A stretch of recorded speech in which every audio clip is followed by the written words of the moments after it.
F'inqas minn 3 snin in-numru ta' persuni fuq il-lista ta' stennija l-akkomodazzjoni soċjali naqas b'mod konsiderevoli. Fl-2017 in-numru ta' persuni kien jammonta 3288, iżda f'inqas minn 4 snin dan in-numru niżel bi kważi n-nofs.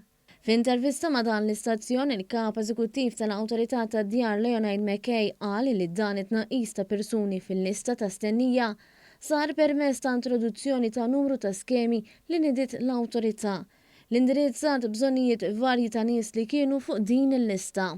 Saħaq li fil-waqt li naqsu n-nies inqas nies ġodda ġew bżonn post tal-gvern. L-introduċejna skemi bħal li ngħinu żgħażagħ li jkollhom id-depożitu ta' 10% li jintalab mill-banek daw kellek nies illi kienu qegħdin fuq il-waiting list tal-awtorità għax ma kellhomx dan id-depożitu, kellek nies oħrajn illi ma setawx iħabtu l-bib tal-bank għaliex huma kellhom dħul baxx u l-awtorità hemmhekk daħlet social loans, kellek oħrajn illi kienu qegħdin jgħixu fil-kera u kienu qed isibu diffikultà qabel ma introduċejna benefiċċju tal-kera li huwa ħafna iktar b'saħħtu llum.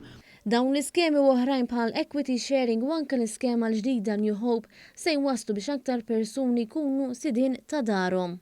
Madankollu xorta temm faxxa ta' nies fis-soċjetà li għandhom bżonn l-akkomodazzjoni soċjali u għalhekk l-awtorità se tkompli tassisti.